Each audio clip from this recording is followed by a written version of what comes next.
Olá pessoal, bem-vindos à nossa primeira aula virtual. Não deu para a gente se encontrar segunda-feira, ontem, mas semana que vem espero dê tudo certo e a gente consiga interagir aí, tá bom? Mesmo que a aula esteja sendo gravada, vocês podem tirar dúvida pelos meios que vocês acharem melhor, ou pelo Facebook ou pelo WhatsApp, tudo bem? Bom, eu coloquei o título da aula 2 aqui, que está lá na página 6 da nossa apostila de revisão. Eu coloquei o título da aula aqui, Instituição Social e Coerção. Esse título, ele é extremamente abrangente. Esse título, ele nos leva a diversas e diversas questões, sendo que a principal delas é a relação que o todo exerce sobre o indivíduo, né? A relação que o sofre a partir da influência do todo. Então, em outras palavras, a gente está falando propriamente do estudo sociológico, né? Os sociólogos, todos eles estão preocupados com essa relação prática mesmo, né, concreta, evidente, que o todo, que o coletivo, ele tem sobre cada um de nós. Quem expôs essa relação de uma maneira mais bem acabada, quem expôs essa relação de uma maneira assim mais cristalizada foi o Durkheim, né? Foi o Emile Durkheim, aquele sociólogo, um dos sociólogos clássicos que nós já ouvimos falar no terceiro ano. Eu espero que no primeiro e no segundo vocês tenham estudado de fato, e que no terceiro ano agora eu mencionei como um dos fundadores da sociologia. Bom, na verdade, eu vou seguir muito pouco o que está na apostila. A minha intenção é expor da maneira mais detalhada possível alguns pontos do pensamento durkheimiano que nos fazem entender essa relação existente entre instituição social e coerção, coerção em relação ao indivíduo. Eu vou tomar, na verdade, como se nós, afinal de contas é terceiro ano, como se nós não conhecêssemos o Durkheim, tá? Então, essa aula ela será uma aula longa. Ela demoraria mais ou menos umas duas aulas e meia, para que a gente pudesse, de fato, dar fim, né, no pensamento do Durkheim.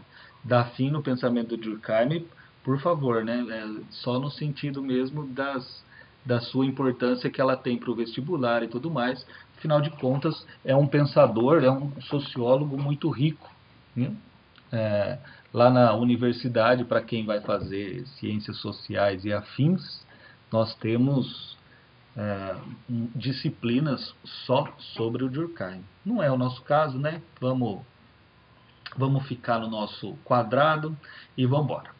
Bom, a primeira, o primeiro ponto do Durkheim, lembrando que o Durkheim ele não é um sociólogo de formação, ele é um filósofo de formação e não é um sociólogo porque a época dele, ele está vivendo no finalzinho do século XIX e o início do século XX, na França, porque a época dele não haviam sociólogos. Ele foi, desculpem, ele foi o primeiro sociólogo da história. Foi ele quem foi ele quem criou uma cadeira, esse é o nome que nós damos lá aos professores que ocupam determinados cargos na universidade. Durkheim foi quem criou uma cadeira de sociologia na Universidade da França, a partir de uma tese de doutorado chamada Suicídio, que depois virou um livro e do qual nós falaremos em breve. Bom, o Durkheim ele tem como orientação metodológica, ou seja, como método científico, o que se chamou, né, ao longo da história de positivismo. Então, Durkheim ele é um positivista, né?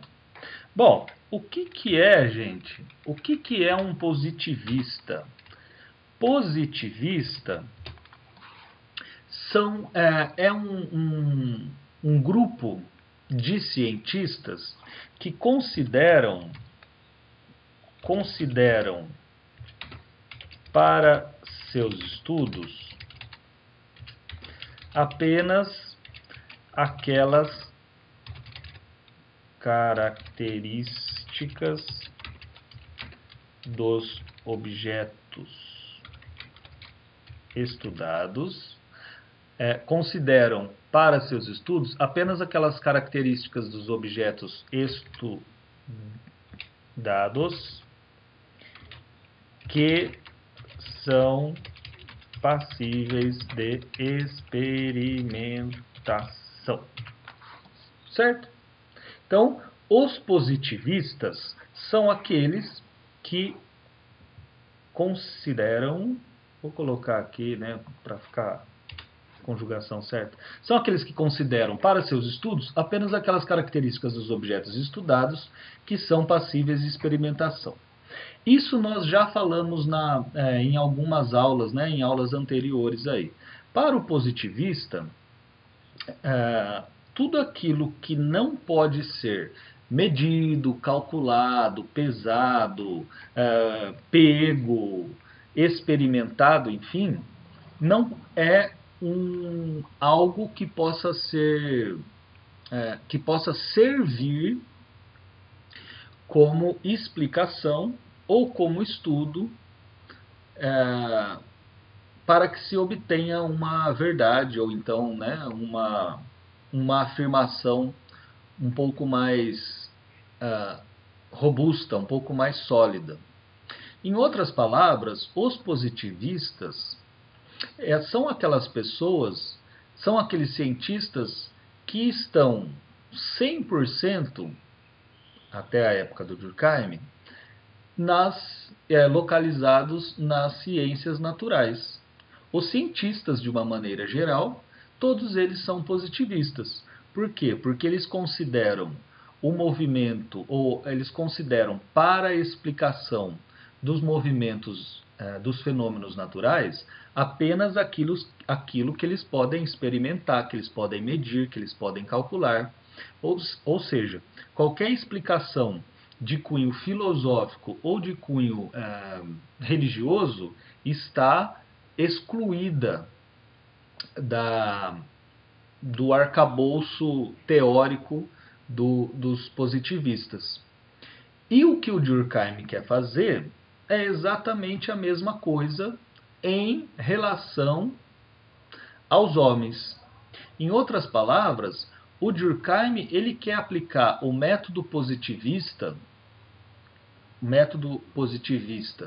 utilizado pelos cientistas das ciências da natureza, ele quer pegar esse método tal qual e colocá-lo para o estudo do homem e a sua relação com a sociedade. Em outras palavras, gente, o Durkheim ele quer estudar os homens da seguinte maneira: eu só vou poder afirmar coisas sobre os homens ou coisas sobre a sociedade que são passíveis, que estão sujeitas à observação, à experimentação.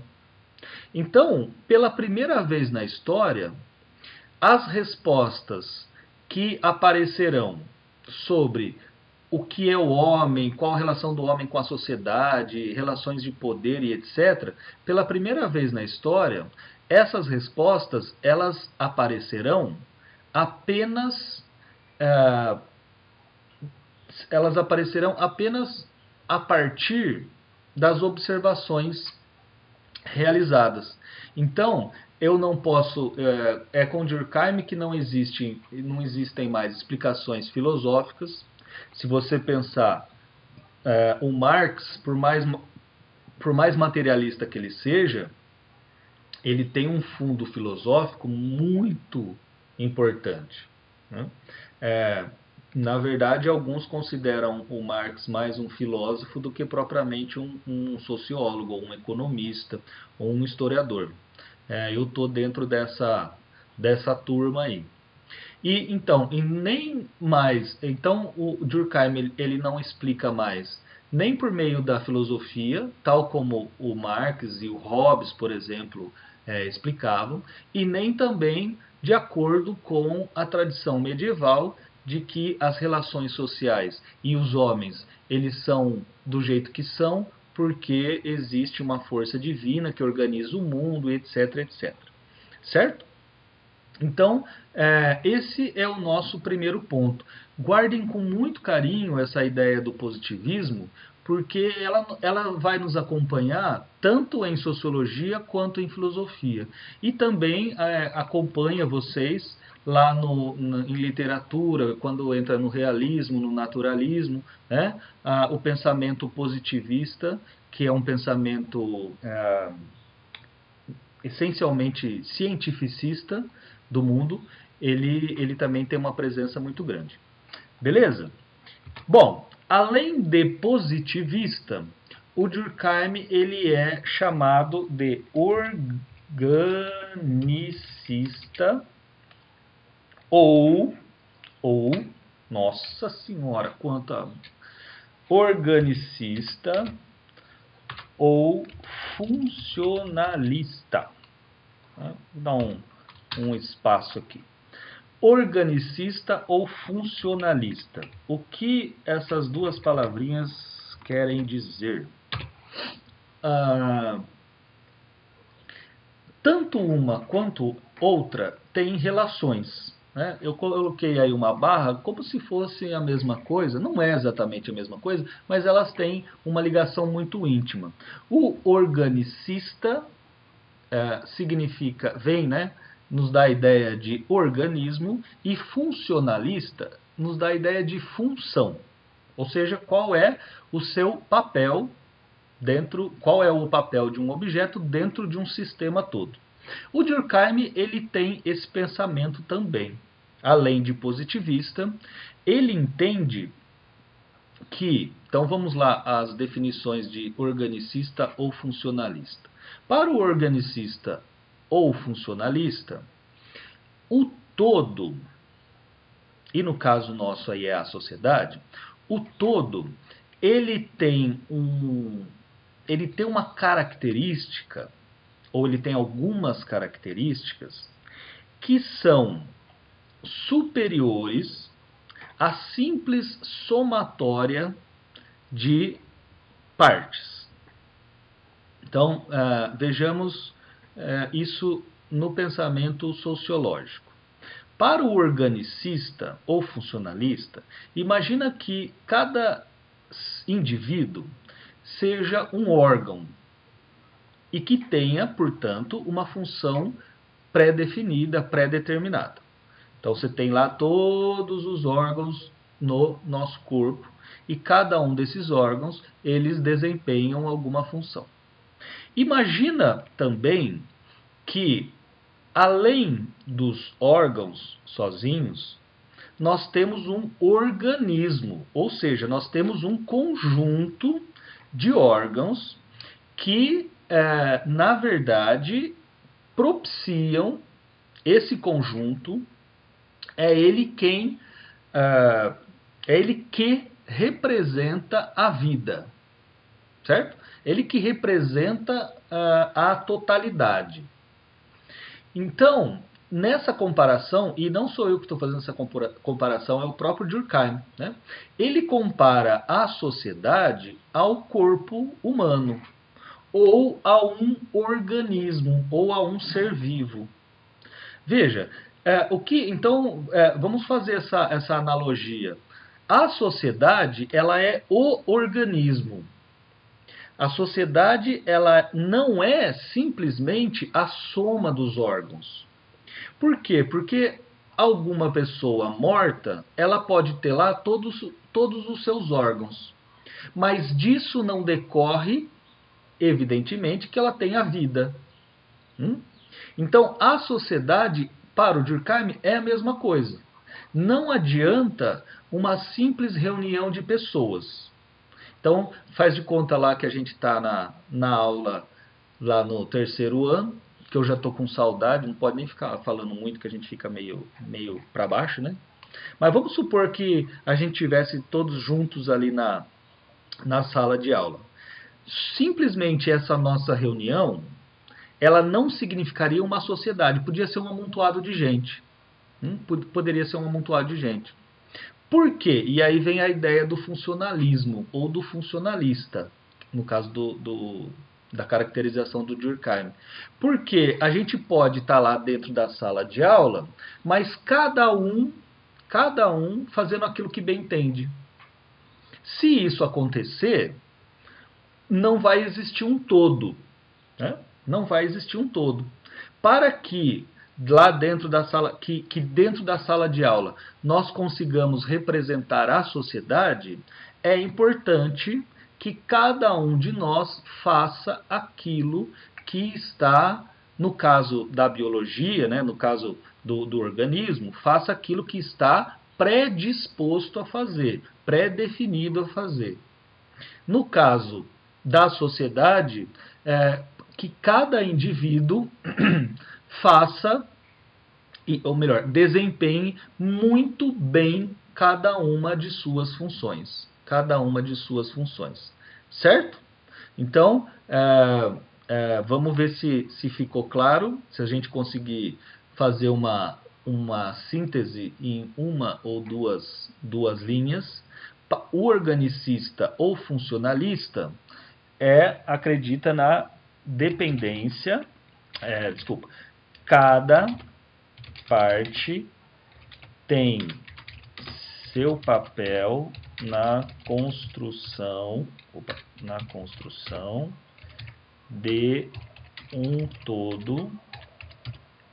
Cada parte tem seu papel na construção de um todo, vírgula, sendo que esse todo é maior do que superior, não é maior, né? É superior do que a simples somatória das partes. Beleza, gente? Conseguimos aí? Conseguimos captar? Maravilha. Bom, então a gente, de uma maneira assim bem ampla, nós falamos sobre os aspectos da sociologia do Durkheim. Né? O fundamento está todo aí. Agora a gente dá um segundo passo e vai estudar o que, dentro dessa perspectiva metodológica, o que para o Durkheim serve de objeto de estudo.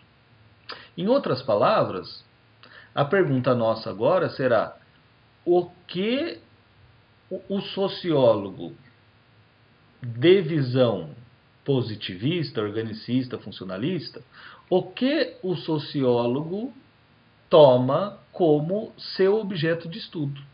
Então, o que o sociólogo deve estudar? Essa é a pergunta. O Durkheim, ele vai nos dizer, em um livrinho bem curtinho, chamado As Regras do Método Sociológico. Olha que livro, que título sugestivo. As Regras do Método Sociológico. Lá nas regras do método sociológico, ele vai nos ensinar quais são as regras, né? As regras para que possamos olhar a sociedade. Para que possamos olhar a sociedade de modo científico, de modo sociológico. Certo? Então, a definição, ou melhor, o objeto de estudo do Durkheim é o que ele chamará de fato social.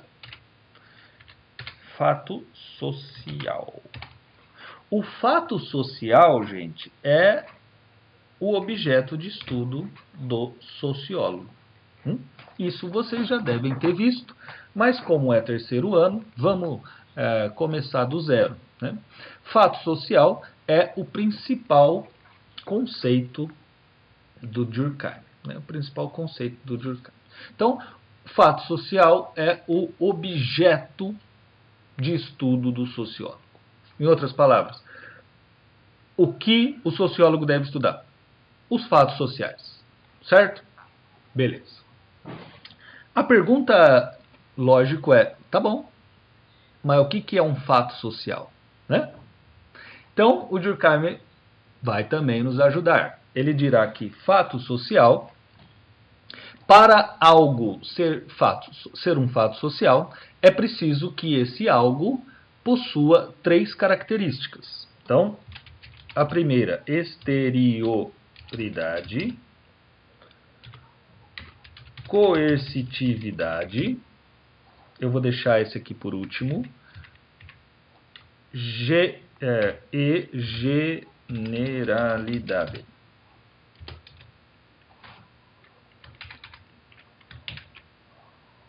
Certo? Então, exterioridade, generalidade e coercitividade em relação ao indivíduo. Então, vou colocar aqui de novo, na nossa lousa supersônica. Em relação ao indivíduo. Então, essas 3 características são todas elas em relação ao indivíduo. Dizendo de outro modo, Durkheim vai falar assim, tudo aquilo que exerce em cada um de nós exterioridade, generalidade e coercitividade são considerados fatos sociais. Certo? Bom, o que significa algo ser... o que significa a característica exterioridade? Exterioridade, vou colocar aqui, exterioridade significa que é algo externo, lógico, ao indivíduo, mas principalmente é algo que já existia antes da existência dos indivíduos. Olha só, a questão da exterioridade é a seguinte, é algo que é externo a cada um de nós, ou seja, ele é independente de cada um de nós, e a sua existência independe da nossa existência. A existência do fato social, ele independe da minha vontade. Quer dizer, eu posso não querer que tal fato social não exista, porém, ele ainda continua existindo, se, claro, for um fato social. Bom, eu vou dar todas as definições conceituais de cada uma das características e depois a gente vai para os exemplos e aí, gente, vocês vão ver que é mais fácil do que parece. Tudo bem? Bom, então a questão da generalidade. Ou seja, fato social é aquilo que é geral. Geral acho que não tem esse crase, né? A maior parte dos indivíduos dentro de uma sociedade. Comportamento é um comportamento geral a maior parte dos indivíduos dentro de uma sociedade. Certo? Então, quer dizer, um fato social, ou melhor, para alguma coisa ser um fato social, é preciso que a maioria das pessoas dentro daquela sociedade façam esse comportamento. certo? Desempenhem esse mesmo comportamento. Tudo bem?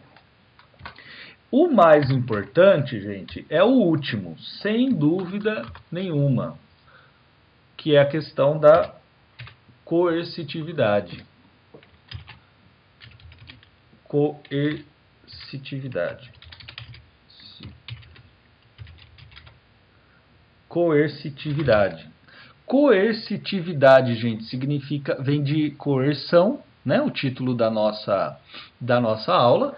Coerção. Coerção significa punição, censura, né? Tudo, alguma coisa que limita a nossa ação. Ou, caso nós façamos tal coisa, essa nossa ação pode ser censurada, ela pode ser punida, isso que é coercitividade. Então, coercitividade é tudo aquilo, eu já falei, eu vou colocar aqui de novo.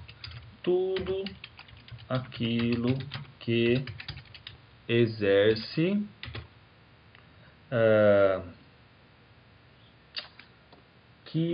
tudo aquilo que pode nos trazer algum tipo de censura ou punição. Certo? Então, essas são as 3 características de um fato social. Bom, dentro da sociedade, quais são, né, dentro da sociedade, o que se encaixa como fato social? O que pode se encaixar como fato social? Gente, por incrível que pareça, quase tudo.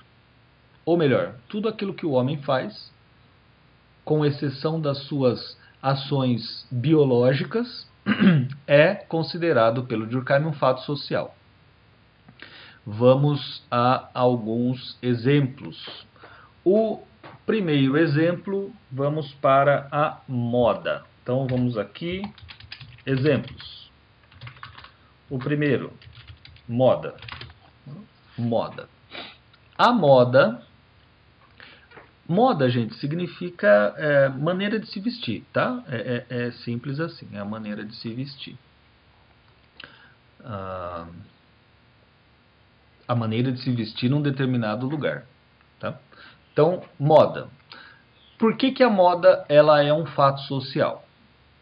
Peguemos um exemplo. O nosso exemplo é o casamento. O casamento ele já é, né? O casamento ele já é um fato social. Mas vamos pegar a maneira com que as pessoas se vestem no casamento. Tudo bem? Beleza. Por que ele é externo? Então, como que as pessoas se vestem? A noiva, ela se veste de branco, o noivo ele se veste de terno, os padrinhos de terno, os vestidos são longos. Então, olha lá, externo. Por quê? Porque quando seu pai e sua mãe eles casaram, provavelmente foi dessa maneira. E, né, a maioria, pelo menos, das pessoas, olha lá, a exterioridade e a generalidade, gente, elas estão juntas, tá? A gente separa aqui só por maneira, para ficar mais fácil de entender, mas elas estão ligadas. Então, assim, quando os pais de vocês casaram, os avós de vocês casaram, não foram eles que inventaram essa maneira de se vestir, né? Eles já experimentaram essa maneira de se vestir anteriormente. Eles viram que aquele modo é o adequado para se vestir e se vestiram, né? Então, quer dizer, não partiu deles usarem terno ou usarem o vestido de noiva, né? O vestido lá branquinho, jogar buquê, tudo isso é um comportamento, todas essas coisas podem ser, né, resumidas em um comportamento que a maioria das pessoas fazem, claro, dentro da nossa sociedade, e mais do que isso, que quando a gente se casou, esses costumes eles já existiam lá, eles eram anteriores. E que mesmo você, ou mesmo que seus pais não tenham se casado dessa maneira, ainda assim o casamento ele é feito deste modo, certo? E onde que aparece a coercitividade, né, da moda? Eu já estou falando da moda aí do casamento, então vamos lá, né? Moda e casamento deixa junto. Moda no sentido da maneira de se vestir e o casamento é... a coercitividade, então, como que aparece em um e outro? Né? No casamento, ela aparece assim, você lá com 30 anos, alguém te fala assim, você não vai se casar não? Né? Você não vai ter filhos não? Porque já está na idade, vai ficar para titia, vai ficar para titio. Tá vendo? Isso é uma censura. E na maior parte dos casos, ou melhor, dos fatos sociais, essa censura ela é uma censura leve. Não no sentido de que não cause constrangimento, que não cause vergonha, não nisso. Ela é leve no sentido físico. Ou seja, não é porque você não se casou, não é porque você não se casou que vai morrer por isso, que alguém vai te bater ou que alguém vai ser preso, que você vai ser preso por isso.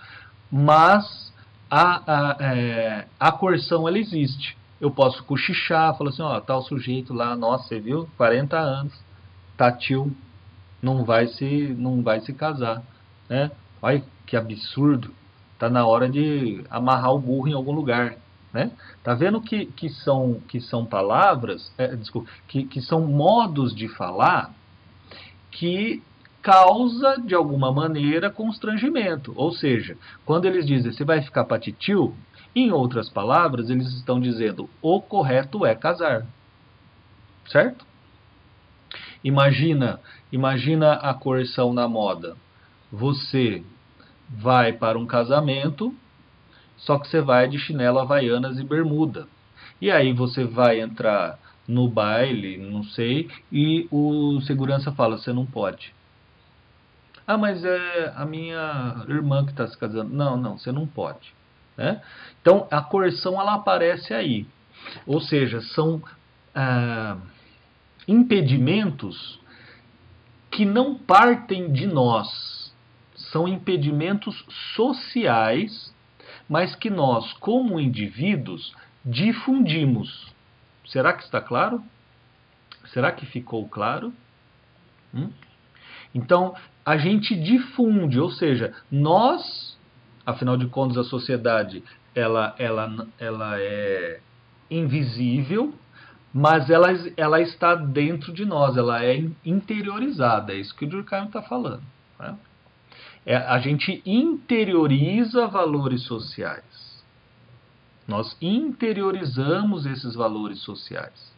E aí nós difundimos esses valores sociais. Então, a gente poderia pensar vários outros exemplos.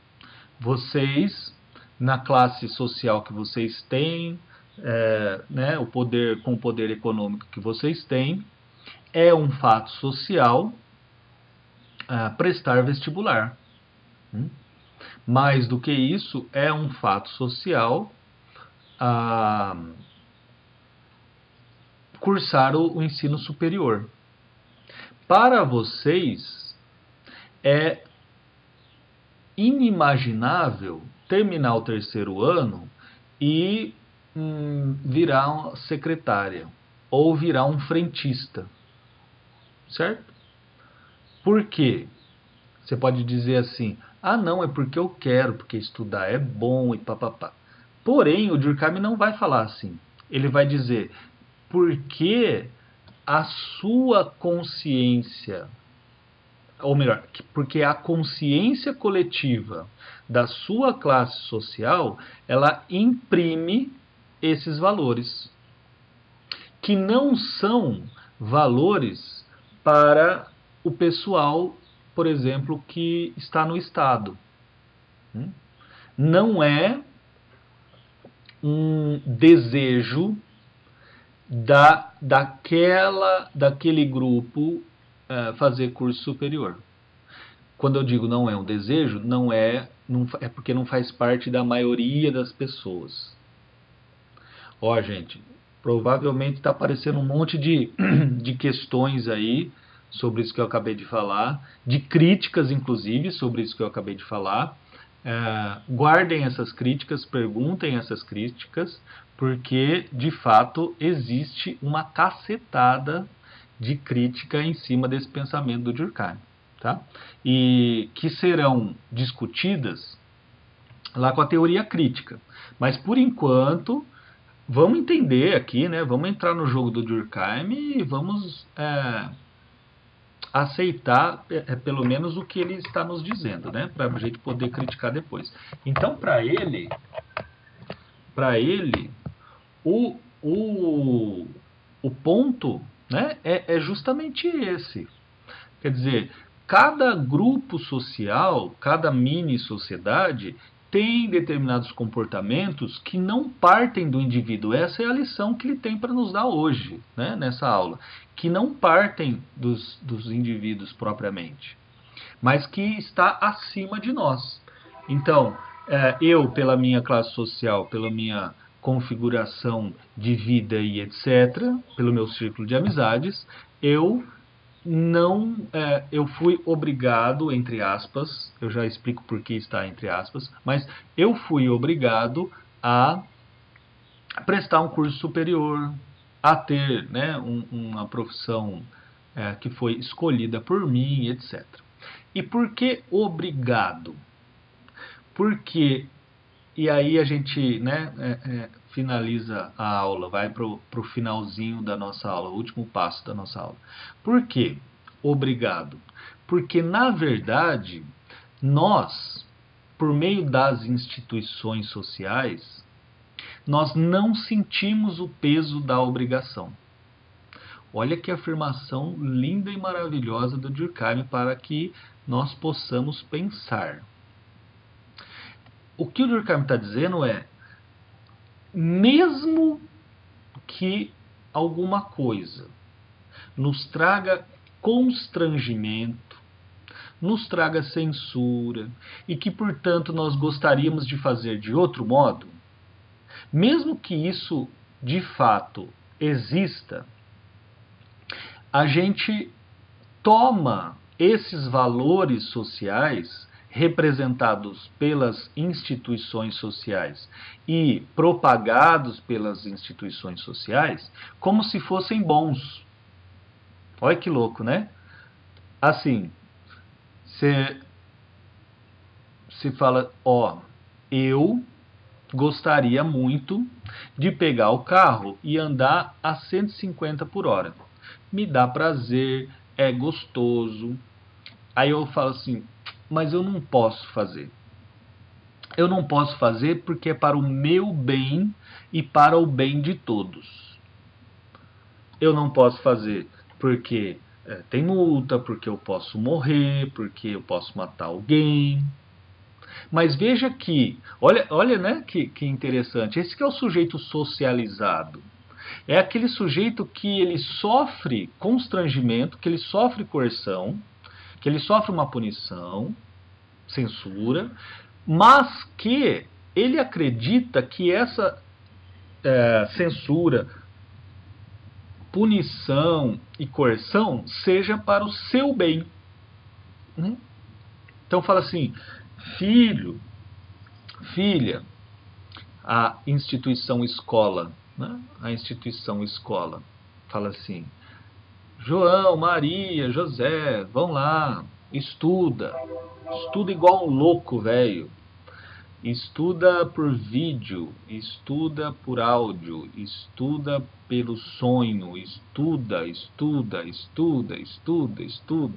e você querendo fazer outras coisas, e você perdendo uma boa parte da sua vida, deixando de experimentar diversas coisas que você gostaria, e ainda assim você fala, tá certo, né? Eu tenho mesmo que estudar. E é bom estudar. E aí a gente acaba criando um certo prazer, no nosso exemplo aqui, um prazer no estudo, né? Então, qual é essa relação existente entre instituições sociais e coerção? É que as instituições sociais, e gente, tome instituições sociais como se fosse uma entidade, um grupo de pessoas que tem em comum algumas coisas. E mais do que isso, elas têm como função a propagação, a difusão e a observação de determinados comportamentos. Eu falei para vocês que uma das instituições sociais é a escola. Então, na escola, funcionários, professores, mantenedores e tudo mais, todos eles estão lá para difundir, ou seja, para propagar um determinado comportamento para vocês, e estão para observar este comportamento. Ou seja, tem que ser assim, assim, assado. Se não for, punição. Faltou, punição. Não fez a prova, punição. Não estudou, punição. Certo? Então, é isso que nós tínhamos para desenvolver com vocês nesta nossa primeira aula.